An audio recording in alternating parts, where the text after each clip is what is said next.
तो दोस्तों अभी हम सेकंड चैप्टर शुरू करने वाले रिप्रोडक्शन का और उसका नाम है ह्यूमन रिप्रोडक्शन।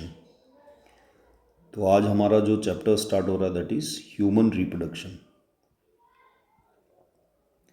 अब देखिए, हम जब रिप्रोडक्शन की बात करते हैं तो first we need to understand कि हमें रिप्रोडक्शन का मतलब क्या है। तो देखिए, रिप्रोडक्शन एक ऐसा प्रोसेस है जहाँ पे एक लिविंग ऑर्गेनिज्म है, लेट्स से ये एक सिंगल सेल ऑर्गेनिज्म है। ये सेल जब अपने मैच्योरिटी पे आ जाएगी, मतलब मैच्योर स्टेज में पहुँच जाएगी, तो ये क्या करना स्टार्ट करेगी, डिवाइड होना स्टार्ट करेगी और ये दो डॉटर सेल्स में डिवाइड हो जाएगी। सो दो डॉटर सेल्स में डिवाइड हो गई, ठीक है। अब ये एक सिंगल सेल ने दो डॉटर सेल्स बना ली, तो ये जो इस टाइप का प्रोडक्शन है that is a part of reproduction. और इस तरीके के जो रिप्रोडक्शन है उसे कहा जाता है एसेक्सुअल रिप्रोडक्शन, जो कि लोअर स्पीशीज़ या लोअर ऑर्गेनिज्म में हमें देखने को मिलता है। एक दूसरी कंडीशन लेते हैं जहाँ पे लेट्स से ये एक इंडिविजुअल है, ह्यूमन बींग, ये दूसरा इंडिविजुअल है, ठीक है। एक मेल को रिप्रेजेंट कर रहा है, दूसरा फीमेल को। अब ये जब मैच्योर होंगे तो they produce their sets of gametes that, जैसे मेल है वो स्पर्म प्रोड्यूस करता है और फीमेल जो है वो ओवा प्रोड्यूस करती है ओवरी में। अब मेल अपना स्पर्म कॉपुलेशन के थ्रू फीमेल के रिप्रोडक्टिव ट्रैक में डिपॉजिट करेगा और जब वहाँ जाने के बाद स्पर्म और ओवा दोनों फ्यूज़ हो जाएंगे तो फर्टिलाइजेशन के बाद जाइगोट बन के जेस्टेशन पीरियड, मतलब बच्चा जब 9 मंथ तक फीमेल के वूम में रहेगा और उसके बाद वो बेबी बॉर्न होगा, तो ये इवेंट है यहाँ पे क्या, एक बेबी प्रोड्यूस हो जाएगा, ठीक है। That depends boy of girl. तो ये जो सिचुएशन है, इस टाइप का रिप्रोडक्शन है, उसे क्या कहा जाता है, सेक्सुअल रिप्रोडक्शन। अब यहाँ इस रिप्रोडक्शन में हमने क्या सीखा सर? देखिए, रिप्रोडक्शन एक तो दो टाइप का होता है, एसेक्सुअल और सेक्सुअल। दूसरी बात, इस रिप्रोडक्शन के अंदर हम देख रहे हैं कि जो पेरेंटल जनरेशन है, ये पेरेंटल जनरेशन क्या कर रही है, न्यू जनरेशन क्रिएट कर रही है। So new generation of living organisms were created and which is more less similar to their parental generation, ठीक है। तो ये बात हमें ध्यान रखनी। दूसरी बात, हमारा ये जो चैप्टर है वो basically based upon sexual reproduction है, क्योंकि हम ह्यूमंस की बात कर रहे हैं। We are higher living beings, तो वी आर हायर बींग्स और हम में जो होता है वो क्या है, सेक्सुअल रिप्रोडक्शन होता है, जहाँ पे male as well as female दोनों इक्वली कंट्रीब्यूट करते हैं एंड उसके बाद बेबी जो है वो या ऑफस्प्रिंग्स जो है वो प्रोड्यूस होता है, ठीक है। तो ये बात ध्यान रखनी है कि रिप्रोडक्शन क्या है, कितने टाइप्स हैं और हम जो पढ़ने वाले हैं वो कौन सा है इस चैप्टर में, सेक्सुअल रिप्रोडक्शन। अब देखिए, जब हम शुरुआत करते हैं तो हमें समझना होगा कि ह्यूमन बींग्स जो हैं, ठीक है, ह्यूमन बींग्स जो हैं दे आर व्हाट, तो वी आर यूनिसेक्सुअल ऑर्गेनिजम्स। कैसे ऑर्गेनिजम्स हैं, यूनिसेक्सुअल, मतलब मेल जो है वो मेल रिप्रोडक्टिव सिस्टम को पजेस करता है, वहीं फीमेल जो है वो फीमेल रिप्रोडक्टिव सिस्टम को पजेस करती है। तो we are basically what, unisexual type of organism, ठीक है। दूसरी बात, जो ह्यूमन बींग्स हैं, we can say we show the sexual dimorphisms. हम क्या शो करते हैं, सेक्सुअल डायमॉर्फिज्म, एक टर्म जिसको आपको याद रखना है, इसका मतलब क्या है। तो देखिए, जब भी आप किसी मेल को देखते हैं और फीमेल को देखते हैं तो आप एक्सटर्नली इन दोनों को क्या कर सकते हैं, डिफ्रेंशिएट कर सकते हैं इनके बॉडी की बनावट के आकार पे। जैसे फीमेल होगा तो एनलार्ज ब्रेस्ट होंगे, उसकी वॉइस जो है वो बहुत ही सूदिंग या सॉफ्ट होगी, ठीक है, लॉन्ग हेयर्स होंगे and N number of other thing. वहीं अगर आप मेल को देखते हैं तो उसकी बॉडी थोड़ा, शोल्डर्स उसके ब्रॉड होंगे, उसकी वॉइस थिक होगी, उसके फेशियल हेयर्स होंगे, ठीक है, एंड उसका जो चेस्ट है वो फ्लैट होगा। तो इस टाइप का जो डिफ्रेंशिएट कर पा रहे हैं हम रिप्रोडक्टिव पार्ट्स के बिहाफ पे, तो बाहर से देखने पे फिजिकल अपीयरेंस पे जब हम डिफ्रेंशिएट कर पाएँ तो ऐसे लिविंग ऑर्गेनिजम्स को हम क्या कहते हैं कि दे शो सेक्सुअल डायमॉर्फिज्म, ठीक है। आप फिजिकल अपीयरेंस को देख के क्लियर कट डिस्टिंग कर सकते हैं कि कौन मेल है और कौन फीमेल है। इस तरीके का कोई लिविंग ऑर्गेनिज्म अगर क्लियर कट देखने पे समझ आए तो इस तरीके के प्रोसेस को कहा जाता है सेक्सुअल डायमॉर्फिज्म, ठीक है सर। आगे अब देखिए, हम बात करेंगे फेजेस ऑफ रिप्रोडक्शन। मतलब ये जो रिप्रोडक्शन है ये अलग अलग फेजेस में होता है। सबसे पहली और इम्पॉर्टेंट बात देखिए, जब भी कोई बेबी या बॉय हो या गर्ल प्रोड्यूस होते हैं, ठीक है। तो ये तो अभी बहुत ही बेसिक इन्फेंट स्टेज है, फिर धीरे धीरे ये एडल्टहुड स्टेज में जाते हैं। तो एक एज आती है that is 10 to 14 years, women's के लिए 10 to 12, मेल्स के लिए 12 to 14 ईयर्स। इस एज में हमें क्या देखने मिलता है कि इनकी जो बॉडी है दोनों की, वो रिप्रोडक्टिव वे से मैच्योर होना स्टार्ट करती है and they will start producing gametes. तो एक ऐसी स्टेज हमारे लाइफ स्पैन में जहाँ पे हमारी बॉडी जो है वो एक एज में आने के बाद गैमेट्स को प्रोड्यूस करना स्टार्ट कर दे। तो ये जो कंडीशन है इसे हम कहते हैं प्यूबर्टी। क्या कहा जाता है? प्यूबर्टी। याद रखना, जब मेल और फीमेल बॉडी कैपेबल हो गैमेट प्रोड्यूस करने के लिए, और वो पहली बार जब गैमेट प्रोडक्शन स्टार्ट होता है, तो उस एज में जिसमें स्टार्ट हो रहा है उसको कहा जाता है प्यूबर्टी या प्यूबिक स्टेज, और वो होती है तकरीबन 10 से 14 साल के बीच में। ये वैरी करता है, विमेंस में थोड़ा कम, मेल्स में 12 से 14 साल के बीच में प्यूबर्टी स्टार्ट हो जाती है, ठीक है। तो यहाँ पे देखिए, मेल होगा तो स्पर्म बनेगा, दैट इज़ मेल गैमेट, और फीमेल होगा तो फीमेल गैमेट बनेगा, दैट इज़ ओवा। तो ये इस तरीके का जो प्रोडक्शन है ये स्टार्ट होता है at the age of puberty, और यहाँ से हमारे क्या स्टार्ट हो जाते हैं? Phases of reproduction. अब देखिए, धीरे धीरे जब ह्यूमन बींग्स मैच्योर हो जाता है तो सबसे पहली जो स्टेज आती है रिप्रोडक्शन की, उसे कहा जाता है गैमेटोजेनेसिस। क्या कहा जाएगा? गैमेटोजेनेसिस। अब ये गैमेटोजेनेसिस क्या है? देखिए, इसमें एक ऐसी स्टेज जो स्टार्ट होती है एट प्यूबर्टी। कब स्टार्ट होगी? प्यूबर्टी। और इसमें क्या होगा सर? तो स्टार्ट होगा फॉर्मेशन ऑफ गैमेट्स। क्या स्टार्ट होगा? Formation of gametes. कहाँ पे? तो इन और इनसाइड दी और इनटू दी गोनाड्स।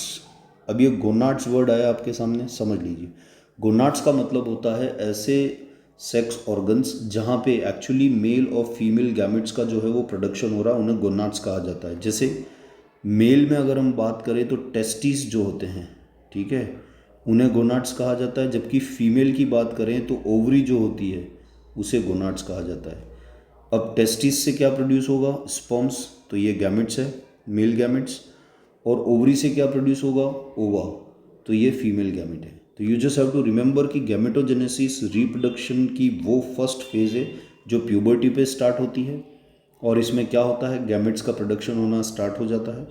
और ये गैमेट्स का प्रोडक्शन कहाँ पे होता है? गोनाड्स के अंदर। गोनाड्स मेल में क्या है? टेस्टिस, जबकि फीमेल्स में क्या है? पेयर ऑफ ओवरी जो होती है वो। हम में पेयर ऑफ टेस्टिस होता है तो फीमेल में पेयर ऑफ ओवरीज होता है, और वहाँ पे मेल और फीमेल गैमेट्स रेस्पेक्टिवली फॉर्म्ड होते हैं। तो इस स्टेज को कहा जाता है गैमेटोजेनेसिस। अब ये जो गैमेटोजेनेसिस है इसको हम दो पार्ट्स में कैटेगराइज कर सकते हैं, एक मेल में होता है, दूसरा फीमेल में होता है। अब देखिए, गैमेटोजेनेसिस जो मेल में होता है उसे कहा जाता है स्पर्मेटोजेनेसिस। क्या कहा जाएगा? स्पर्मेटोजेनेसिस, जहाँ पे फॉर्मेशन होगा स्पर्म्स का which is a male gamete.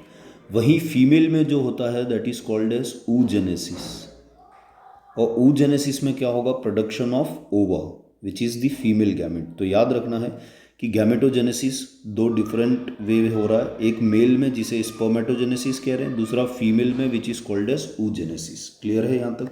तो ये हमारा क्या हो गया सर? गैमेटोजेनेसिस। अब नेक्स्ट जो स्टेप है दैट इज, देखिए, ये मान लो मेल है और ये है फीमेल। तो नेक्स्ट स्टेप क्या है सर? जो मेल है वो अपना गैमेट्स किसके अंदर डिपॉजिट करेगा? फीमेल के अंदर। और इस इवेंट को the second phase of reproduction is called as insemination. The second stage is insemination. Insemination का मतलब क्या होता है? तो it's a process where deposition of male gamete into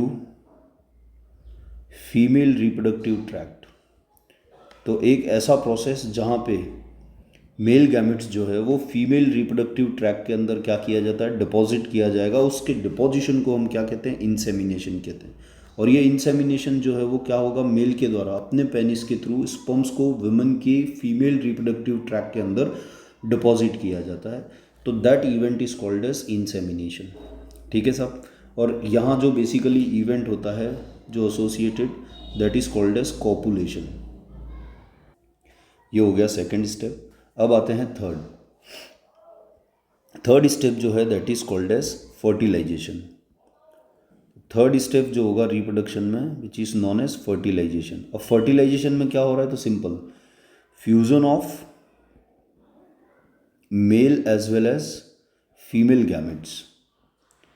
तो देखिए, जब मेल ने अपना मेल गैमेट जो है वो डिपॉजिट किया फीमेल रिप्रोडक्टिव ट्रैक में, तो वो ट्रैवल करते हुए एक पर्टिकुलर साइट पे पहुंचेगा और वहाँ जाके फीमेल का जो गैमेट है उसके साथ फ्यूज़ हो जाएगा। तो इस इवेंट को क्या कहा जाता है, fertilisation.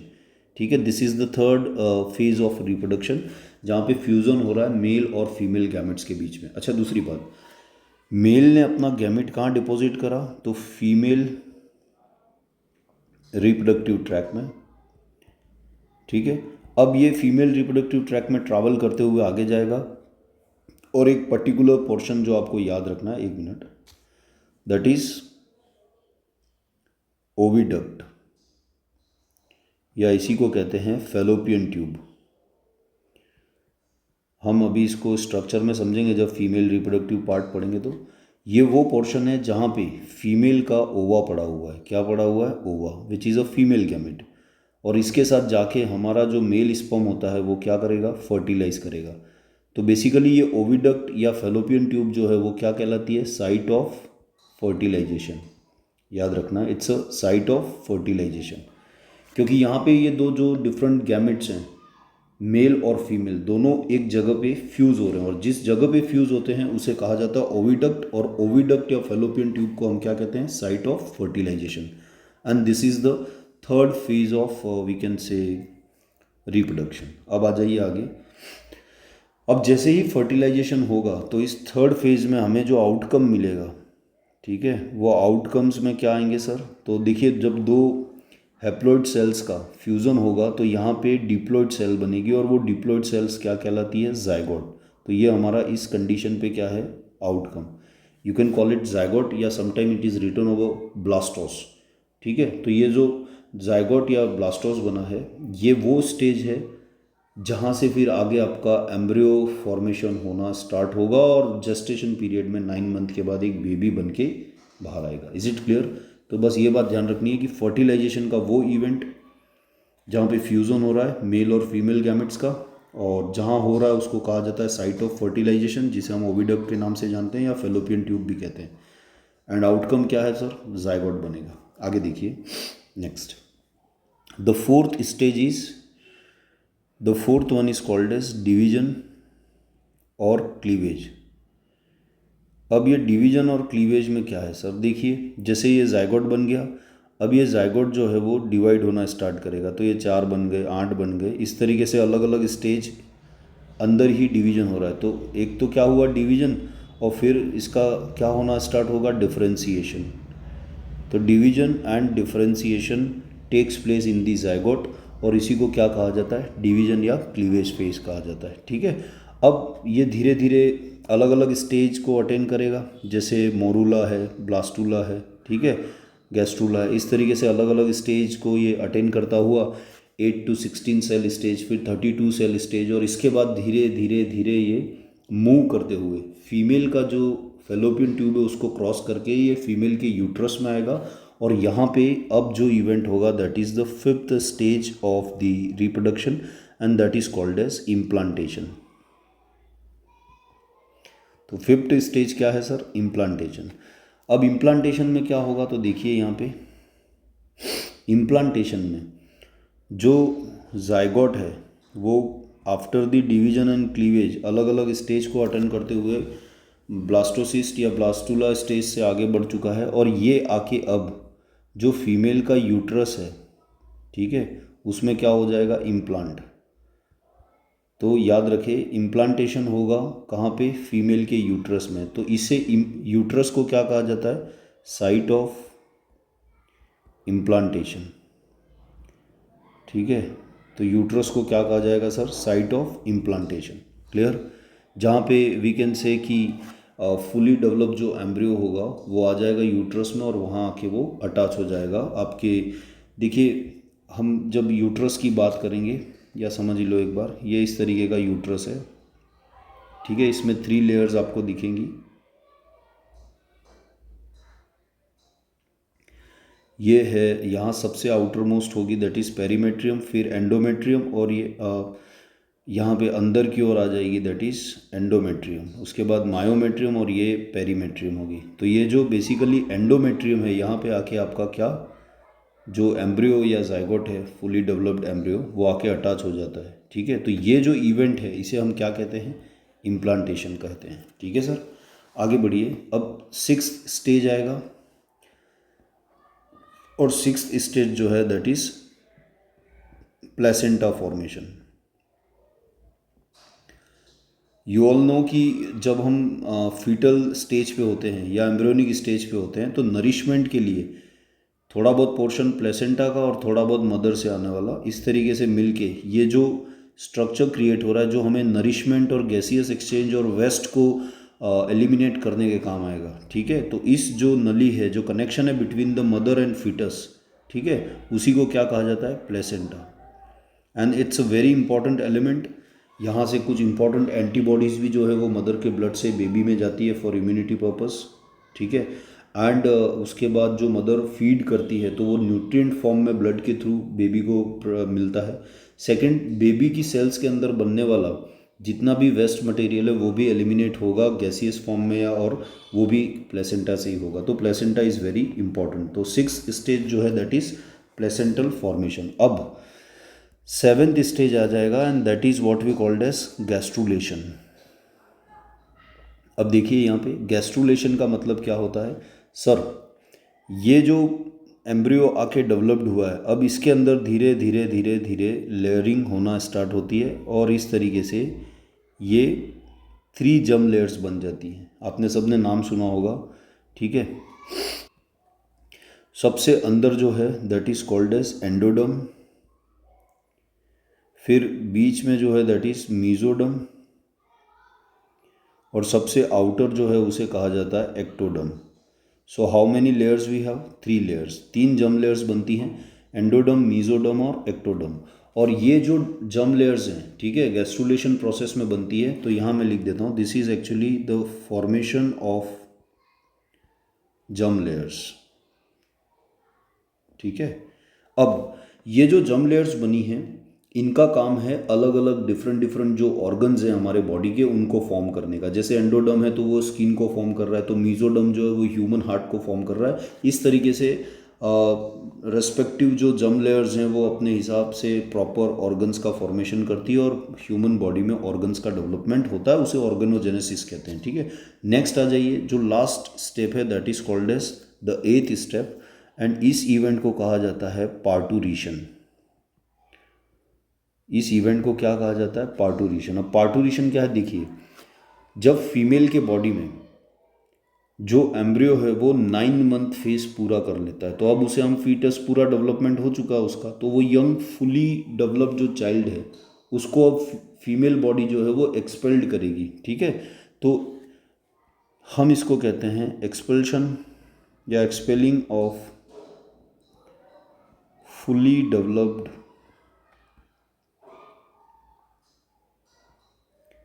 Child from mother's body is called as parturition. और याद रखिए यहाँ पे ये जो बेबी है वो डिलीवर्ड हो जाएगा मदर की बॉडी से बाहर। तो this is the last step of और last phase of reproduction. Clear यहाँ तक? तो ये हमने अभी जो बातें करी that is regarding the phases of reproduction. तो इसको एक बार समराइज कर लेता हूँ मैं। सबसे पहले क्या है सर, गैमेटोजेनेसिस।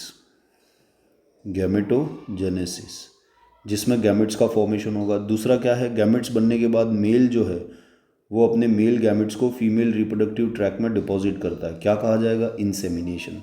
थर्ड, जब ये इंसेमिनेट हो जाएगा तो अब उनका फ्यूज़न होगा दोनों गैमेट्स का, तो this event is called as fertilisation. ठीक है सर, तो the third is fertilisation. Fertilisation होने के बाद अब वो जायगोट बन गया और जायगोट में अब डिवीजन और क्लीवेज स्टार्ट हो जाएगा। ठीक है, सेल डिवाइड होना और डिफ्रेंशिएट होना स्टार्ट करेगी। तो दिस इज फोर्थ डिवीजन या क्लीवेज। फिफ्थ जो है दैट इज अब वो फुली डेवलप्ड जो एम्ब्रियो है उसका इम्प्लांटेशन होगा यूट्रस के अंदर। एंड सिक्स्थ जो है दैट इज़ आपका प्लेसेंटा का formation.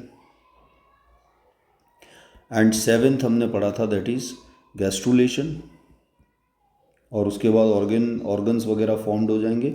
And the last is what we called as parturition. तो ये इन शॉर्ट आपको याद रखना है किसका स्टेज का क्या रोल था, वो समझा दिया गया है। शॉर्ट में इसको समराइज वे में याद रखें। तो this is the phases of what we called as reproduction. ठीक है, तो ये फेजेस हैं, फेजेस ऑफ रिप्रोडक्शन। क्लियर। अब देखिए आगे। अब एक इम्पॉर्टेंट बात जो हमें याद रखनी है दैट इज़, अगर आपसे पूछ लिया जाए कि ओवरऑल जेस्टेशन पीरियड कितना होता है, जेस्टेशन पीरियड ऑफ ह्यूमन, तो जेस्टेशन पीरियड का मतलब है जैसे फर्स्ट जब आपने डिपॉजिट करा गैमेट, उसके बाद फर्टिलाइज होने के बाद जो जायगोट बना है, उस जायगोट से लेके जब तक फुली मैच्योर जो यंग बेबी एक्सपेल्ड नहीं हो जाता, वो पूरा जो फेज़ मदर की बॉडी में जाता है उसी को क्या कहा जाता है, जेस्टेशन पीरियड। और सिंपल कहूँ तो इसको हम कहते हैं जब प्रेग्नेंट हो जाती है विमेंस तो 9 मंथ्स का जो पीरियड होता है उसी को जेस्टेशन पीरियड कहा जाता है। कभी कभी 9 मंथ की जगह क्या लिख देगा, 280 डेज। और ये वर्ड याद रखें अप्रॉक्स है, it varies among women to women, case to case. ठीक है, लेकिन 9 मंथ या 280 डेज अप्रॉक्स आपका जेस्टेशन पीरियड होता है, जहाँ पे जायगोट्स बनने से लेके यंग बेबी जो एक्सपेल्ड होता है बॉडी से, वो पूरा जो 9 मंथ का पीरियड है that is called as gestation. ठीक है, तो ये बात आपको ध्यान रखनी है। अब आगे बढ़ते हैं। देखिए, अब सबसे पहले हम जो शुरुआत कर रहे हैं that is male reproductive system. हम जिसको समझ रहे हैं that is called as male reproductive system. ठीक है, अब देखिए मेल रिप्रोडक्टिव सिस्टम जो है या फीमेल रिप्रोडक्टिव सिस्टम में भी सेम ही होगा, आप समझना यहाँ पे it is made up of variety of things. तो सबसे पहले हमें लेबल करना होगा, मेल रिप्रोडक्टिव सिस्टम में प्राइमरी सेक्स ऑर्गन्स होते हैं। ठीक है, then we have secondary sex organs. So male में we have secondary sex organ. ठीक है, and we have the external genitalia जिसको हम पेनिस के नाम से जानते हैं, तो एक्सटर्नल जेनिटेलिया। क्लियर।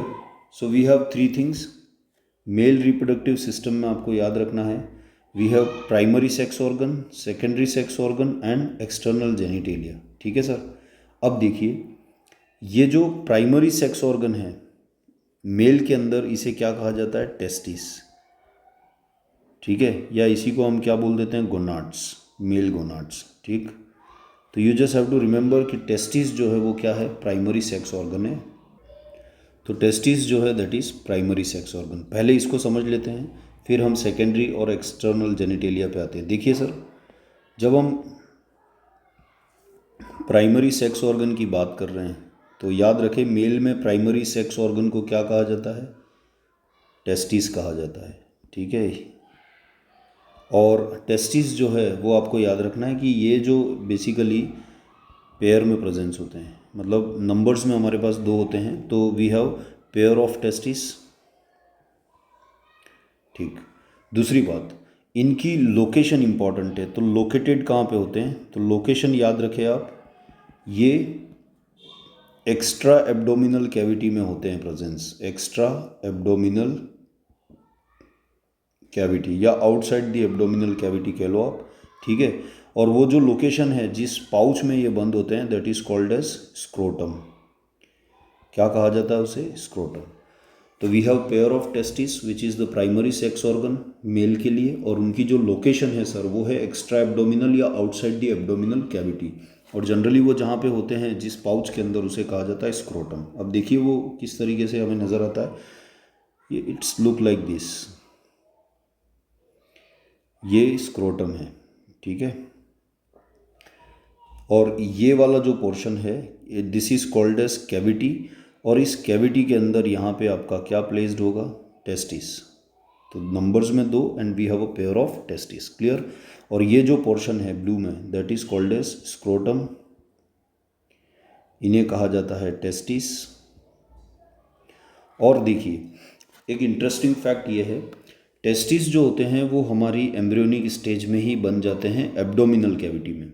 फिर से सुनना, टेस्टिस जो हैं वो हमारे एम्ब्रियोनिक स्टेज में एब्डोमिनल कैविटी के अंदर ही बनते हैं, बट एब्डोमिनल कैविटी से 7th मंथ जो होता है एम्ब्रियो का डेवलपमेंट का, 7 मंथ ऑफ एम्ब्रियोनिक स्टेज, ये डिसेंड होके with the help of one canal that is called as inguinal canal, ये पिंक में जो शो कर रहा हूँ दैट इज इंग्यूनल कैनाल।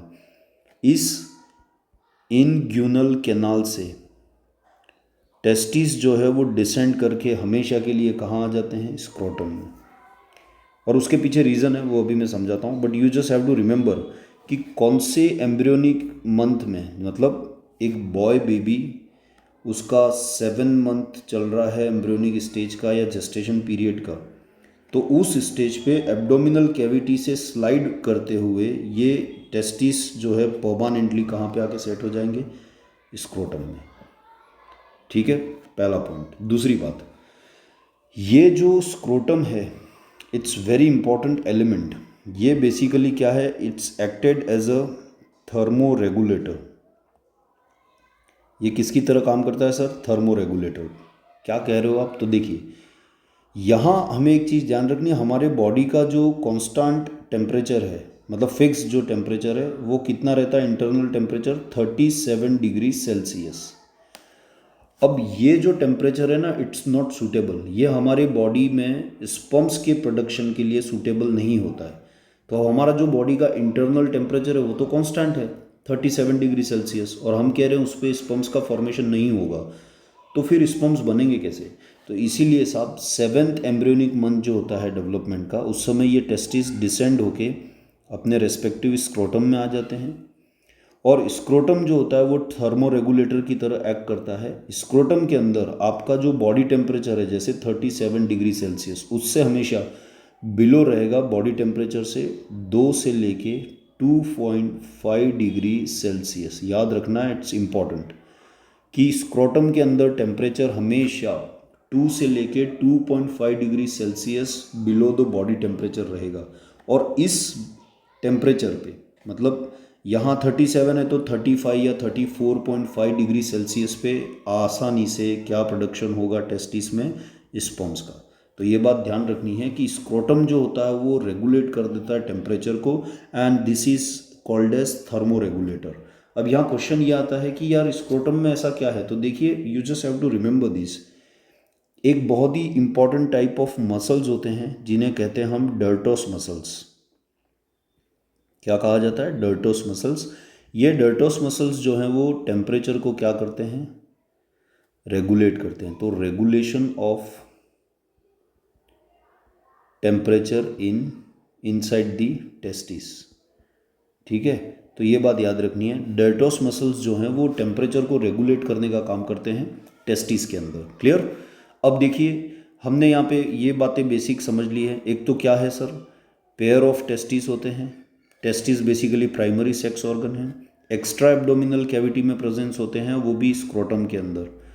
शुरू में ये 7th मंथ से पहले एब्डोमिनल कैविटी में ही फॉर्म्ड होते हैं, बट 7 मंथ जो एम्ब्रियोनिक स्टेज होती है वहाँ पे ये इंग्यूनल कैनाल की हेल्प से डिसेंड करके आ जाते हैं स्क्रोटम में। आने के पीछे रीज़न क्या है, बॉडी का टेम्परेचर फिक्स्ड है 37 डिग्री सेल्सियस, और इस पे स्पर्म्स का प्रोडक्शन हो नहीं पाएगा। उसके लिए हमें चाहिए 2 to 2.5 degree Celsius below the body temperature, और वो हमें कौन प्रोवाइड करवाता है, स्क्रोटम। इसलिए स्क्रोटम को हमने क्या नाम दिया, थर्मो रेगुलेटर्स। क्यों, क्योंकि इसके अंदर स्पेसिफिक टाइप ऑफ मसल्स होते हैं जिसे कहा जाता है डर्टोस मसल्स, और ये रेगुलेट करने का काम करते हैं किसका, टेम्परेचर का इनसाइड द टेस्टिस। और इस टेम्परेचर पे बिलो 2 to 2.5 डिग्री सेल्सियस पे आसानी से क्या हो सकता है सर, स्पर्म्स का प्रोडक्शन हो जाता है। तो दैट इज़ वन थिंग। एक चीज़ यहाँ लगे हाथ समझ लो, देखिए कभी कभार हम जब बड़े हो जाते हैं थोड़े, तो ये जो इंग्विनल कैनाल है, ठीक है, इसमें क्या हो जाता है, ये रप्चर हो जाती है, या maybe due to some injury और व्हाट, ये इंग्विनल कैनाल जो है ना उसके अंदर वाटर फिल्ड हो जाता है, और उसके चलते हम कहते हैं उसको इंग्विनल हर्निया, जो कि बहुत पेनफुल होता है। मेल में ये इशू देखने को मिलता है हमें। तो इंग्विनल हर्निया क्या है, जब इंग्विनल कैनाल समय के साथ डैमेज हो या रप्चर हो जाए ठीक है ये, और यहाँ पे फिर ये एब्डोमिनल कैविटी को टच करने लग जाए और उसमें वाटर भर जाए, तो उसके बाद जो सिचुएशन, जो डिजीज़, जो इशू आता है, that is called as inguinal hernia. ठीक है, ये बात आपको याद रखनी है इन जनरल। आगे बढ़ते हैं। देखिए, अब जब हमने टेस्टिस को बेसिक वे में समझ लिया तो एक बार क्विकली इसको देख लेते हैं। ये टेस्टिस है, सॉरी ये स्क्रोटम है, ठीक है। और देखिए यहाँ पे सिंगल स्क्रोटम है लेकिन दो कंपार्टमेंट में बटा हुआ है। एंड बटने के पीछे रीज़न क्या है, ये सेप्टम या ये सेप्टा जो है ये दो कंपार्टमेंट क्रिएट कर देता है। ठीक है, तो वी हैव टू टेस्टिस। दूसरी बात, हमने क्या कहा कि यहाँ पे डेल्टोस मसल्स होते हैं, वो रेगुलेट करते हैं टेम्परेचर को। क्लियर, ये बात हमें याद रखनी है। आगे आ जाइए। अब ये तो बेसिक हमने टेस्टिस की बात करी, स्क्रोटम में होता है।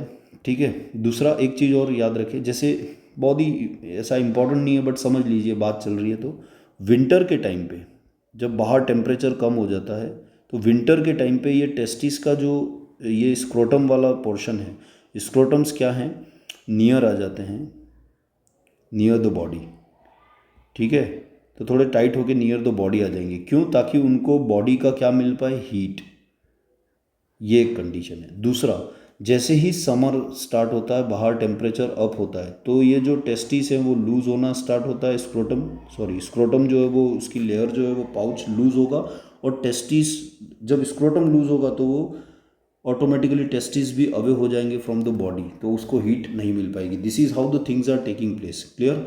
लेकिन जनरली हम क्या देखते हैं मेल्स में, और जो अंडर पैंट्स होता है उसको बहुत ज़्यादा अगर हम टाइट पहने या बहुत ज़्यादा गर्म पानी से नहाते हैं तो हमें इनफर्टिलिटी का इशू हो सकता है। क्यों? क्योंकि टेम्परेचर सही से रेगुलेट नहीं होता है। तो ये बात ध्यान रखनी है कि इनफर्टिलिटी होने के तो n number of reasons we have, but उसमें से एक रीज़न ये भी है कि आप जब बहुत ज़्यादा टाइट अंडर पैंट्स पहनते हैं या बहुत ज़्यादा हॉट बाथ से नहाना रेगुलर करते हैं गर्म पानी से, तो उसके चलते टेम्परेचर इम्बैलेंस आता है और जिसके चलते इनफर्टिलिटी का इशू आ सकता है। ठीक है, ये होगी एक बात।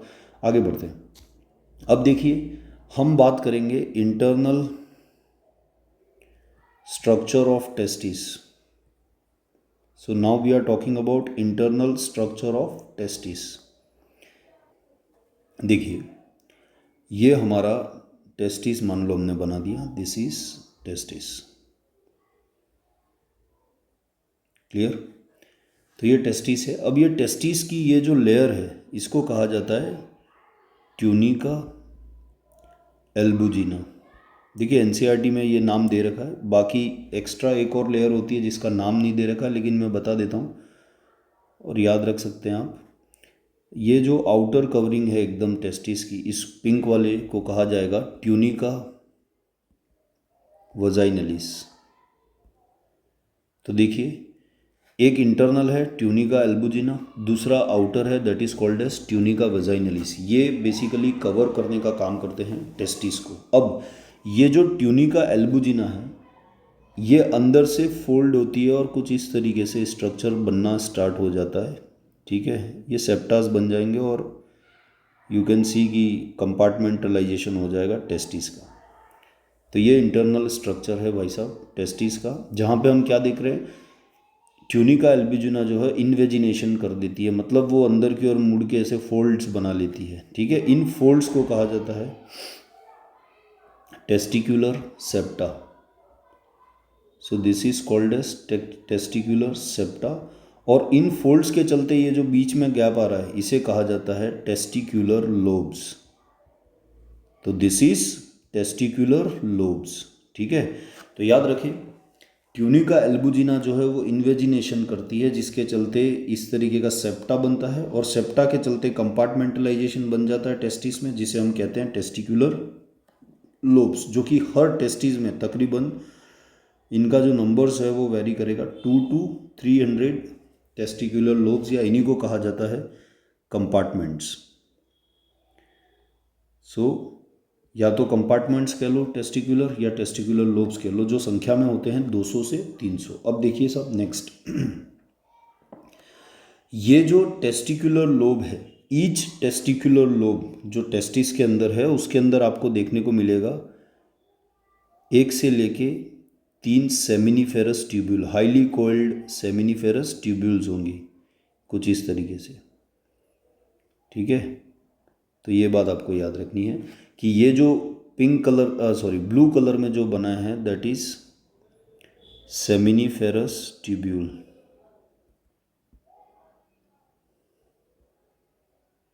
ठीक है, और ये हर लोब में जो कंपार्टमेंट है उसमें इनकी संख्या जो होगी वो कितनी होगी, 1 से लेके 3 नली होगी, वो टेस्टिकुलर लोब्स के अंदर प्रेजेंस रहेगी। ठीक है, और इन्हें क्या कहा जाता है, तो सेमिनिफेरस ट्यूब्यूल्स। और इनके चारों ओर या इनका जो गैप है यहाँ पे बीच में ये, तो यहाँ पे फ्लूइड भरा रहता है जिसे इंटरस्टिशियल फ्लूइड कहते हैं। क्या कहते हैं, इंटरस्टिशियल फ्लूइड। आगे समझाता हूँ मैं अभी, but you just have to remember कि ये इंटरस्टिशियल फ्लूइड है। क्लियर। अब ये जो सेमिनिफेरस ट्यूब्यूल्स हैं they are responsible for forming sperms. जो मेल गैमेट से हमारा स्पर्म वो बनता है सेमिनिफेरस ट्यूब्यूल्स में, और वो सेमिनिफेरस ट्यूब्यूल्स आपस में यहाँ जब जॉइन हो जाएगी तो जॉइंट होके वो कुछ इस तरीके का स्ट्रक्चर यहाँ पे बनेगा। ठीक है, और ये जो इस तरीके का छोटा स्ट्रक्चर आपको नज़र आ रहा है this is called as rete testis. क्या कहा जाएगा इसे, रेटेटेस्टिस। और ये रेटेटेस्टिस इन टर्न आगे जाके ओपन होगा। तो याद रखें ये जो स्ट्रक्चर है इसे क्या कहते हैं, रेटेटेस्टिस। फिर से समझना, सेमिनिफेरस ट्यूब्यूल्स जो हैं वो ओपन हो रही है रेटेटेस्टिस में, और रेटेटेस्टिस जो है वो ओपन हो रहा है वासा इफरेंशिया। ठीक है, वासा इफ्रेंशिया।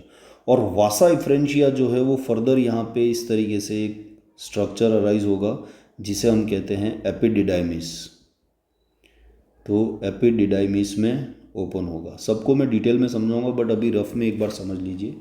ठीक है, तो देखिए फिर से, we have the compartment testicular septa के चलते टेस्टिस में क्या बन गए, लोब्स या कंपार्टमेंट। कितने हैं, 200 से 300। हर कंपार्टमेंट में हमें 1 से 3 क्या मिलेंगे, सेमिनिफेरस ट्यूब्यूल्स, जो कि ये रही। ये सेमिनिफेरस ट्यूब्यूल्स स्पर्म्स के प्रोडक्शन के लिए रिस्पॉन्सिबल है, बराबर। तो स्पर्म्स बनेगा वो फर्स्ट आएगा रेटेटेस्टिस। तो दिस इज रेटेटेस्टिस, मतलब सेमिनिफेरस ट्यूब्यूल्स जो है वो ओपन किस में हो रहा है, रेटेटेस्टिस में। रेटेटेस्टिस जो है वो किस में ओपन होगा, वासा इफ्रेंशिया। तो ये हमारा वासा इफ्रेंशिया हो गया। और वासा इफ्रेंशिया फिर फर्दर आगे कौन से चैनल से जुड़ेगा, तो दैट इज दिस वन, ये वाला channel, this is called as epididymis. ठीक है, और एपिडिडाइमिस फर्दर आगे जाएगा तो दैट इज वासा डिफरेंशिया। ठीक है, या वास डिफरेंस बोलते हैं, जो आगे चल के यूरेथ्रा और इस वाले पॉइंट पे ज्वाइंट होकर आगे स्पर्म्स को ले जाएगा। तो you just have to remember this internal structure of testis. I hope you clear, यहाँ तक समझ में आई होगी बातें। अब देखिए, ये जो सेमिनिफेरस ट्यूब्यूल्स है उसको ले लेते हैं। जैसे मैंने क्या कहा कि हर कंपार्टमेंट में वी सी दिस थिंग, इस तरीके से इंटरस्टिशियल्स फ्लूइड भरा रहता है चारों ओर सेमिनिफेरस ट्यूब्यूल्स के। तो जब हम उसको ट्रांसवर्सली कट करते हैं तो this is one, here we have this second and this is third. तो 1 से लेके 3 तक सेमिनिफेरस ट्यूब्यूल्स एक कंपार्टमेंट में होती है। तो ये जो हमने बनाई है this is called as seminiferous tubules. क्या है सर ये, सेमिनिफेरस ट्यूब्यूल्स। ठीक है, अब बात सुनिए, ये जो फ्लूइड भरा हुआ है ये वाला कहा जाता है इंटरस्टिशियल फ्लूइड, इंटरस्टिशियल्स फ्लूइड। ठीक है, पिंक में जो दिख रहा है आपको दिस वन, जो चारों ओर कवर करता है सेमिनिफेरस ट्यूब्यूल्स को। अब बात इंपॉर्टेंट देखिए, ये जो सेमिनिफेरस ट्यूब्यूल्स होती हैं they are lined with 2 different types of cells. हर सेमिनिफेरस ट्यूब या नली जो है उसमें 2 डिफरेंट टाइप्स की सेल्स नज़र आएगी। एक जिसे हम क्यूब शेप या फ्लैट शेप में देख रहे हैं, ठीक है, एंड एक जो दूसरा होगा दैट इज पिरामिडल शेप होगी। तो यहाँ देखिए लार्ज क्वांटिटी जो है वो आपको फ्लैट सेल्स का नज़र आएगा, क्लियर, जबकि पिरामिडल शेप की सेल्स थोड़ी नंबर्स में कम होगी। तो ये आपका बन गया सेमिनिफेरस ट्यूब्यूल्स। तो यहाँ देखिए ये जो पिरामिडल शेप्स हैं इसे कहा जाता है सर्टोली सेल्स, या इनको नर्स सेल्स भी बोलते हैं। तो they are Sertoli cells. Shape कैसा है, पिरामिडल। ठीक, और ये जो ब्लैक कलर में फ्लैट क्यूबॉइडल शेप्स में जो सेल्स बनाई है इनको कहा जाता है जर्म सेल्स या जनरेटिव सेल्स, या ये जो हैं वो बेसिकली स्पर्मेटोजोआ जो है उसको बनाने का काम करेगी, तो स्पर्मेटोगोनिया सेल्स भी बोलते हैं। जर्म सेल्स वो सेल है जिससे मियोसिस होके आपका क्या बन रहा है, male gamete which is called as sperm, जो कि हैप्लॉइड सेल है। और ये जो स्पर्म्स है बनने के बाद अपना नरिशमेंट कहाँ से डराइव करता है, सर्टोली सेल से। अब बहुत बार क्वेश्चन आया हुआ है कि सेमिनिफेरस ट्यूब्यूल्स की कौन सी सेल है जो स्पर्म्स को नरिश करती है, उसको न्यूट्रिएंट प्रोवाइड करती है, तो याद रखें सर्टोली सेल से। शेप कैसा उसका, पिरामिडल। कहाँ प्रेजेंस है, सेमिनिफेरस ट्यूब्यूल्स के अंदर। कैसा शेप, पिरामिडल शेप। क्लियर। वहीं जर्म सेल्स जो हैं वो क्या हैं, they are responsible for forming sperms. अब देखिए ये डिवीजन होगा which is we called as spermatogenesis, जहाँ पे गैमेटोजेनेसिस के अंदर स्पर्मेटोजेनेसिस होके स्पर्म्स का फॉर्मेशन होता है, और वो स्पर्म बन के रेडी है, अपना जो हेड पार्ट है वो इस वाली ट्यूब्स में, सर्टोली सेल्स में डिप्ड करके रखता है जब तक वो रिलीज़ नहीं होता है। और इस तरीके से डिप्ड करके वो क्या कर रहा है, अपना नरिशमेंट जो है वो डराइव कर रहा है। Is it clear. आगे देखिए, ये जो इंटरस्टिशियल फ्लूइड है इसमें हमें स्पेसिफिक टाइप्स ऑफ सेल्स दिखेंगी and these are like islands. ठीक है, ये इस तरीके से नज़र आएगी। इन सेल्स को कहा जाता है लेडिक सेल्स। क्या कहा जाता है इनको, लेडिक सेल्स। याद रखिए, ये लेडिक सेल्स को ही इंटरस्टिशियल सेल्स भी कहा जाता है and these are very important cells of the testis. ये लेडिक सेल्स कहाँ प्रेजेंस है, इंटरस्टिशियल फ्लूइड में। और ये क्या प्रोड्यूस कर रही हैं, तो याद रखना they are responsible for the, एक मिनट मैं यहाँ लिख देता हूँ वापस, लेडिक सेल्स। ठीक है, ये क्या करेगी, ये एक हार्मोन प्रोड्यूस करती है जिसको हम कहते हैं मेल हार्मोन, जिसका नाम है एंड्रोजन। क्या नाम है सर, एंड्रोजन्स। और एंड्रोजन्स को आप एक और टर्म में क्या कहा जाता है, तो we can call it testosterone. Testosterone या टेस्टोस्टेरोन। ठीक है, तो ये मेल हार्मोन है जिसे हम टेस्टोस्टेरोन के नाम से जानते हैं, या इसे एंड्रोजन भी कहा जाता है। क्वेश्चन आया हुआ है लेडिक सेल्स कौन सा हार्मोन रिलीज करती है, मेल हार्मोन, तो एंड्रोजन, या you can write it the name of testosterone. ये वो हार्मोन है जो मेल को मेल बनाता है। मेल के जो कैरेक्टरिस्टिक फीचर्स हैं ना सब, उसके पीछे रेस्पॉन्सिबल हार्मोन कौन सा है, टेस्टोस्टेरोन। ठीक, तो ये बात आपको समझ में आ जानी चाहिए कि लेडिक सेल्स जो हैं वो इंटरस्टिशियल फ्लूइड है सेमिनिफेरस ट्यूब्यूल्स के चारों ओर, उसके अंदर प्रेजेंस होती हैं and these cells are responsible for formation of androgen या टेस्टोस्टेरोन। क्लियर। तो ये बात हमने यहाँ की करी है। इस सेक्शन को जब हमने कट करा और उसको समझा तो हमें ये सारी चीज़ें अंदर नजर आई, ऐसा आप समझें। Is it clear. आगे बढ़ते हैं। देखिए मैं फिर से कह देता हूँ, you just have to remember this. Sertoli cells जो होती है सेमिनिफेरस ट्यूब्यूल्स में, इनका क्या रोल है, तो नरिशमेंट का, नरिशमेंट टू मेल गैमेट्स कह लो या स्पर्म्स कह लो। ठीक है, वहीं अगर आपसे कहा जाए कि भाई जर्म सेल्स जो हैं अंदर स्पर्म सेमिनिफेरस ट्यूब्यूल्स में जो जर्म सेल्स होती हैं इनका क्या रोल है, तो इनका रोल है for the formation of male gamete, call it sperm. तो स्पर्म को बनाने का काम कौन कर रहा है, जर्म सेल्स। उनको नरिश करने का काम कौन कर रहा है, सर्टोली सेल्स। क्लियर, ये बात यहाँ तक आपके क्लियर हो जानी चाहिए। अब आगे बढ़ते हैं। अब देखिए, जैसे मान लो ये हमारा स्क्रोटम है and here we have one more scrotum, उसके अंदर ये टेस्टिस वाला पोर्शन आ गया, और यहाँ पे ये जो इस तरीके से पूरा पोर्शन अराइज होगा, ठीक है, दैट्स कॉल्ड एज एपिडिडाइमिस। इसे क्या कहा जाता है, एपिडिडाइमिस। एक बार आप सीक्वेंस देखिए, सेमिनिफेरस ट्यूब्यूल्स, स्पर्म्स बना, वहाँ से वो आया रेटे टेस्टिस में, रेटे टेस्टिस से ये कहाँ पे आता है, तो सर वासा इफ्रेंशिया। वासा इफ्रेंशिया किस में ओपन होती है, वासा इफ्रेंशिया जो है वो ओपन होगी आपका एपिडिडाइमिस, ये वाले में। अब यहाँ क्या है, ये एपिडिडाइमिस जो है it's a long coiled tube. क्या होती है ये, it's called as long coiled tube. तकरीबन 6 मीटर के आसपास हाईली कॉइल्ड ट्यूब होती है। होता क्या है, जितने भी स्पर्म्स हैं जो वो सेमिनिफेरस ट्यूब्यूल से बन के आए हैं वो एपिडिडाइमिस में आके स्टोर्ड होते हैं, ठीक है। और यहाँ पे ये बात याद रखनी है कि अगर आपसे क्वेश्चन पूछा जाए फिजिकल मैचुरेशन जो है, फिजिकली जब मैच्योर होंगे स्पर्म्स तो उसे कहा जाता है physical maturation of male gamete या स्पर्म्स। वो कहाँ पे होता है, तो this is taking place in epididymis. ये बात याद रखनी है, ये वो पॉइंट है जहाँ पे स्पर्म्स जो है वो एपिडिडाइमिस में आके स्टोर्ड होते हैं, ठीक है। और एपिडिडाइमिस में जब ये फिजिकली अटेन कर लेते हैं मैच्योरेशन, उसके बाद ये रिलीज हो जाएंगे वास डिफरेंस के अंदर, और वहाँ से फिर वो पेनिस के थ्रू आप फीमेल रिप्रोडक्टिव ट्रैक में डिपोजिशन होता है और फर्टिलाइजेशन होता है। तो इतना सब डील नहीं, you just have to remember कि एपिडिडाइमिस वो पार्ट है जहाँ पे स्पर्म्स आके स्टोर्ड होते हैं और उनका क्या होता है यहाँ पे फिजिकल मैचुरेशन स्टार्ट हो जाता है, ठीक है। और उस समय ये बात आपको एग्ज़ाम में लिखनी पड़ेगी। तो ये जो बनाया मैंने दैट इज़ एपिडिडाइमिस। अब आगे बढ़ते हैं। देखिए, अब देखिए यहाँ पे हमने जो सबसे पहले एक बार क्विकली रिवाइज कर लेते हैं, बात क्या करी थी कि अगर मेल रिप्रोडक्टिव सिस्टम की बात हो तो आपको क्या याद रखना है, प्राइमरी सेक्स ऑर्गन, और वो आंसर आपके पास है दैट इज़ टेस्टिस। तो we have pair of testis, उसे ही हम क्या कहते हैं, प्राइमरी सेक्स ऑर्गन। टेस्टिस के बारे में जो बातें इंपॉर्टेंट थी स्क्रोटम से लेके सेमिनिफेरस ट्यूब्यूल्स और लेडिक सेल्स तक वो सारी बता दी। अब हमें जाना होगा किधर, तो we need to move toward secondary sex organ.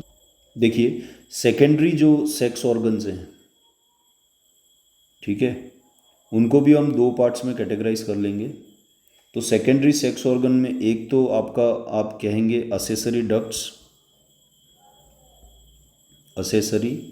Ducts presence होती हैं, और दूसरा जो होता है that is called as accessory gland. तो असेसरी ग्लैंड्स भी हैव एंड असेसरी डक्ट्स भी हैव। देखिए, अब असेसरी डक्ट्स जो है उसमें एक तो आप याद रख सकते हैं द फर्स्ट जो थोड़ा समझाया भी है आपको, रेटे टेस्टिस। देन हमारा होता है वासा इफ्रेंशिया। फिर आप आते हैं तो that is what we called as epididymis, और लास्ट में आप कह सकते हैं दैट इज वासा या वास डिफरेंस। क्लियर। तो देखिए, एसेसरी डक्ट्स जो है मेल रिप्रोडक्टिव सिस्टम की, उनको सेकेंडरी सेक्स ऑर्गन का पार्ट माना जाता है। एंड ये चार आपको याद रखने हैं, रेटे टेस्टिस, वासा इफ्रेंशिया, एपिडिडाइमिस और वास डिफरेंस। वहीं अगर हम असेसरी ग्लैंड्स की बात करें तो some glands that are associated with male reproductive system, और उनको अलग नाम से जाना जाता है, जैसे the first one is seminal vesicles या सेमिनल वेसाइकल्स फर्स्ट। उसके बाद we have prostate gland, so we have the second gland which is called as prostate. And third पे हमारे पास होगा दैट इज काउपर्स ग्लैंड।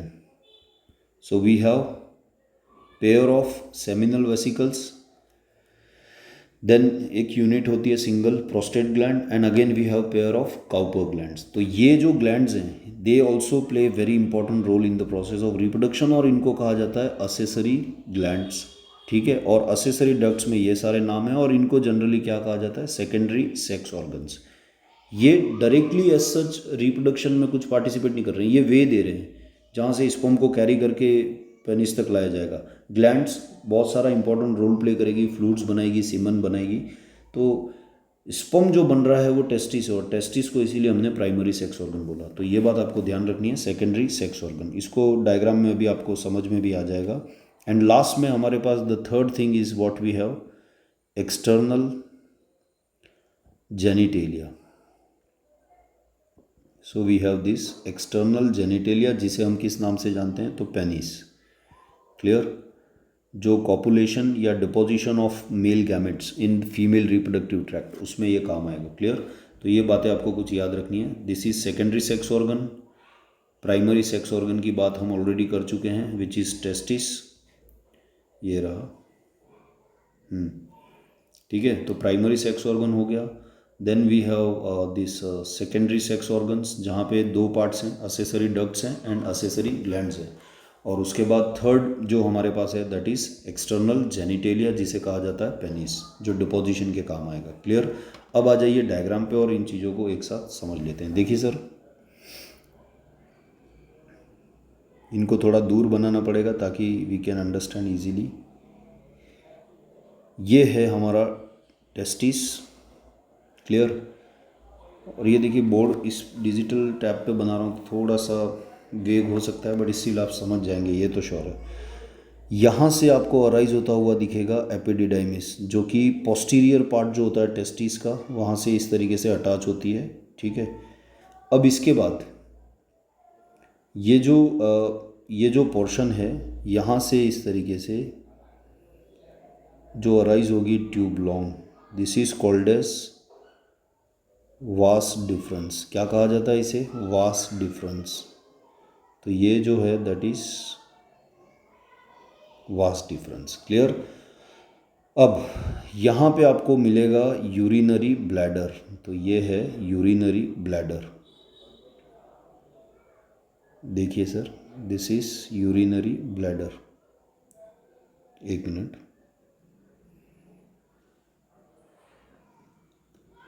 थोड़ा सा बियर कर, यूरिनरी ब्लैडर। ठीक है। और ये जो डक्ट्स हैं दैट इज़ वास डिफरेंस, वो इस तरीके से आके जॉइन होगा आपका यूरेथ्रा वाले पोर्शन में। तो इसको नेमिंग कर लेते हैं पहले ताकि अच्छे से समझ पाएंगे।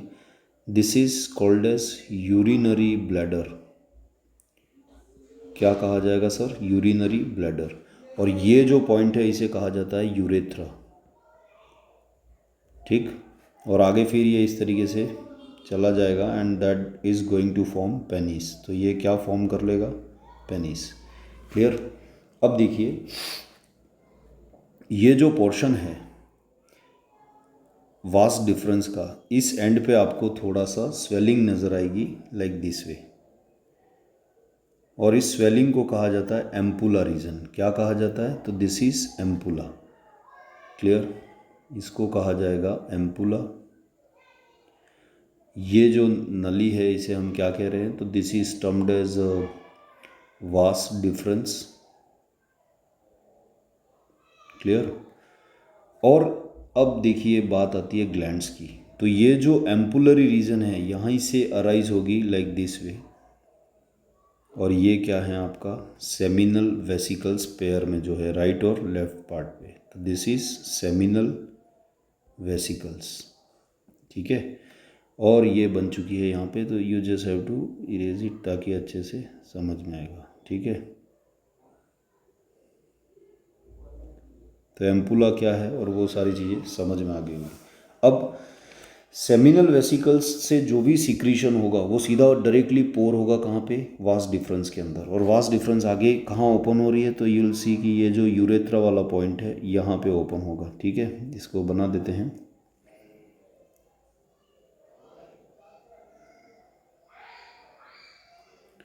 तो इस तरीके से ये ओपनिंग हो गई। अब देखिए नेक्स्ट बात, ये जो आपका अपर पोर्शन है यूरेथ्रा का, इसके ऊपर ये इस तरीके से क्या प्लेस्ड है? तो this is called as the another gland, जिसका नाम है प्रोस्टेट ग्लैंड। तो ये कौन सी ग्लैंड है साहब? Prostate gland. बहुत बार आपने सुना होगा मेल्स जो होते हैं उनमें प्रोस्टेट का इशू होता है, प्रोस्टेट कैंसर तक का इशू हो जाता है, तो ये वही प्रोस्टेट ग्लैंड है। ठीक है। उसके बाद आप नीचे आएंगे तो यहाँ पे ऑन दिस पर्टिकुलर पोर्शन, ठीक है, ये जो यूरिनोजेनाइटल डक्ट है यहाँ पे आपको नज़र आएगा क्या?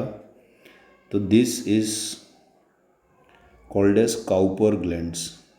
इनको कहा जाता है काउपर्स ग्लैंड, या इन्हीं को एक और नाम से जाना जाता है that is bulbo urethral glands. Bulbo urethral gland.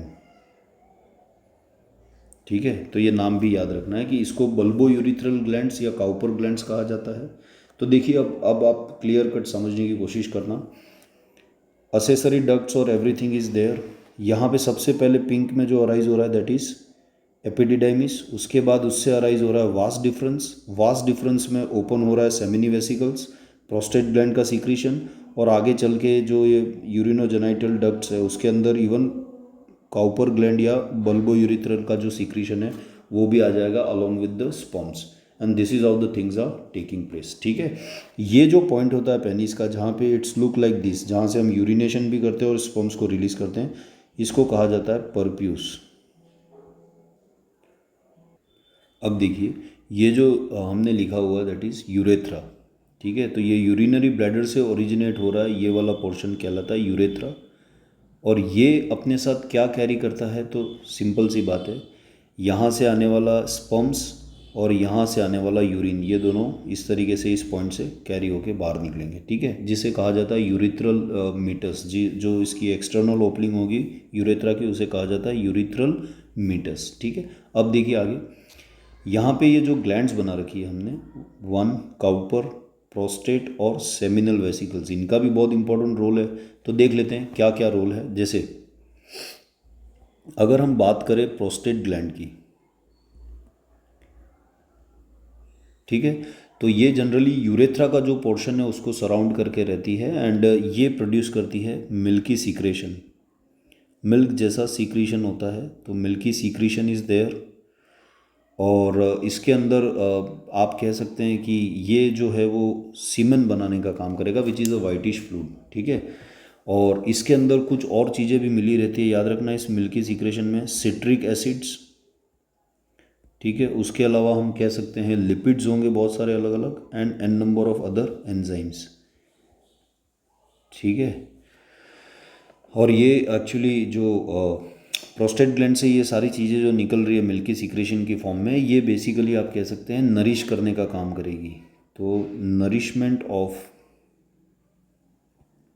Sperms, इसी को स्पर्मेटोजोआ भी लिखा रहता है कहीं पे स्पर्म्स को। तो याद रखें, प्रोस्टेट ग्लैंड जो है उसका काम है सीक्रीशन, और वो सीक्रेट क्या करती है, सिट्रिक एसिड्स, लिपिड्स और आपका एंजाइम्स, और ये सारी चीज़ें मिलके किसको नरिश करती है, स्पर्म्स को। तो ये हो गया प्रोस्टेट ग्लैंड का रोल। और एक चीज़ और, इसका जो लोकेशन है वो क्या है, तो इट सराउंड्स दी यूरेथ्रा। ठीक है सर, तो ये यूरेथ्रा को सराउंड करता है। ठीक है, नेक्स्ट आ जाइए, प्रोस्टेट ग्लैंड के बाद आप नेक्स्ट वाला जो है that is called as seminal vesicles. ये सेकंड ग्लैंड है। तो सेमिनल वेसिकल्स का क्या रोल है, देखिए, ये सीक्रेट करता है, इट सीक्रेट्स म्यूकस, एक चिपचिपा पदार्थ वाइटिश कलर का होता है ये भी, म्यूकस, एंड साथ ही साथ ये और जनरेट करेगा अल्कलाइन फ्लूइड। अल्कलाइन फ्लूइड, ठीक है, जिसके अंदर मिला रहता है जनरली फ्रुक्टोस। तो एलिमेंट क्या रहेगा, फ्रुक्टोस। क्लियर। और ये बेसिकली जो अल्कलाइन फ्लूइड है फ्रुक्टोज से बना हुआ, ये एनर्जी देने का काम करेगा किसको, स्पर्म्स को, ताकि स्पर्म अच्छे से क्या कर सके, स्विम कर सके। ठीक है, कहाँ पे स्विम करेगा, तो सुनना, देखिए, जब हम पेनिस से अपना स्पर्म्स जो है, सीमन कहते हैं कलेक्टिवली, उसको जब डिपॉजिट करते हैं, तो जो वजाइना होती है वो हाईली एसिडिक होती है, लैक्टिक एसिड बैक्टीरिया और इसकी प्रेजेंस के चलते। तो हाईली एसिडिक एनवायरनमेंट में स्पर्म्स जो हैं वो बस्ट हो जाएंगे, रप्चर हो जाएंगे, तो फिर फर्टिलाइजेशन हो नहीं पाएगा। तो एक्चुअली ये जो सेमिनल वेसिकल्स हैं ग्लैंड, ये क्या जनरेट कर रही है, अल्कलाइन फ्लूइड, जो जाके वजाइनल जो कैविटी है या वजाइनल जो फीमेल रिप्रोडक्टिव पार्ट है उसको आप कह सकते हैं बेसिक मीडियम में कन्वर्ट कर देती है, ताकि स्पर्म्स आसानी से चल सके। और जब स्पर्म्स मूव कर रहे हैं तो उनको स्विम के लिए एनर्जी चाहिए, वो भी कहाँ से आ रही है, इस फ्रुक्टोज से आ रही है, डराइव कर रहे हैं। तो this is the role of seminal vesicle. Clear. Next जो है that is the third gland which is called as Cowper's gland, या इसी को एक और नाम से जाना जाता है जिसे कहा जाता है बल्बो यूरिथ्रल ग्लैंड। सो काउपर या बल्बो यूरिथ्रल ग्लैंड्स कहते हैं। क्या रोल है इसका, देखिए सर, ये बिलो द यूरेथ्रा होती है, ठीक है, एंड ये भी सीक्रेट करेगी आपका क्या, म्यूकस। तो म्यूकस फ्लूइड सीक्रेट करती है ये, ठीक है, एंड इम्पॉर्टेंट रोल क्या है, तो लुब्रिकेट करती है। तो लुब्रिकेशन ऑफ पेनिस, जब पेनिस को वुमेन या फीमेल जो रिप्रोडक्टिव ट्रैक्ट है उसके अंदर जब हम इंजेक्ट करेंगे कॉपुलेशन के लिए, तो पेनिस को एट टाइम लुब्रिकेट होना होता है। तो लुब्रिकेशन का काम कहाँ से हो रहा है, काउपर ग्लैंड से हो रहा है। ठीक है सर। और ये वो म्यूकस वाइटिश फ्लूइड सीक्रेट करती है चिपचिपा। ठीक, तो ये बात आपको ध्यान रखनी है। अब आ जाइए नेक्स्ट, देखिए कितनी ग्लैंड्स पढ़ी हमने, 3। The one is prostate gland, second seminal vesicles and third bulbourethral gland या you can call it Cowper gland. ये तीनों ग्लैंड से जो कुछ सीक्रेट्स हो रहा है तो इसको कह देंगे secretion of all this 3 glands, plus इसमें आप क्या मिला दीजिए, सेमिनिफेरस ट्यूब्यूल्स या टेस्टिस से आने वाला मेल गैमेट स्पर्म्स। तो secretion of all this 3 glands and sperms, इसको कलेक्टिवली एक नाम दिया जाता है and that is called as semen, जो इजैकुलेट किया जाता है पेनिस के द्वारा विमेन के फीमेल के रिप्रोडक्टिव ट्रैक्ट में। ठीक है, तो अब आपसे पूछ लिया जाएगा व्हाट इज सीमन, तो semen is nothing but the secretion made by all this 3 glands plus sperm is called as semen which is whitish fluid. ठीक है, चिपचिपा वाइट थिक फ्लूइड होता है, दैट्स इट। और ये बड़ा लिमिटेड क्वांटिटी में रिलीज होता है। ठीक है, तो ये बात आपको ध्यान रखनी है। अब आ जाइए लास्ट मेल रिप्रोडक्टिव का last part, that is called as external genitalia. देखिए एक्सटर्नल जेनिटेलिया को हम क्या कहते हैं, तो we can call it penis. ठीक, तो पेनिस है ये, we can call it's a male copulatory organ. क्या कहते हैं इसको, मेल कॉपुलेटरी ऑर्गन्स। ठीक है, एंड इसमें क्या प्रेजेंस होते हैं सर, इरेक्टाइल टिश्यूज़ प्रेजेंस होते हैं। तो it has the erectile tissues and उसके अंदर कैविटी या वेस्क्यूलर स्पेसेस भी प्रेजेंस होता है। अब सुनना, मैं समझा दूंगा पूरा इसको क्या कहना चाह रहा हूँ। पेनिस जो होता है वो कॉपुलेटरी ऑर्गन है। ये जब इरेक्टाइल होगा, इरेक्ट होगा, तो इसको वुमेन के फीमेल के रिप्रोडक्टिव ट्रैक में जाएगा। इरेक्टाइल टिश्यूज जो हैं उसके अंदर ऐसे कैविटीज़ होती हैं। ठीक है, और वो कैविटीज़ में जब ब्लड फ्लो होता है तो उस ब्लड के फ्लो के चलते ये जो मसल्स हैं वो टाइट होके इस पेनिस को इरेक्ट कर देते हैं। ठीक है, ये बात याद रखनी है। एंड दूसरा आप ध्यान रख सकते हैं कि ये deposition of male gamete into female reproductive tract में। ठीक है, ये इसका मेन रोल है। ठीक, तो इसी के साथ यहाँ जो भी बातें थी associated with the male reproductive systems वो सारी कर ली गई है। एक बार आप समझ के बार बार एनसीईआरटी रीड करिए एंड शॉर्ट नोट्स बना के PYQs करते हुए आगे बढ़िए। Thank you so much. जय हिंद साथियों।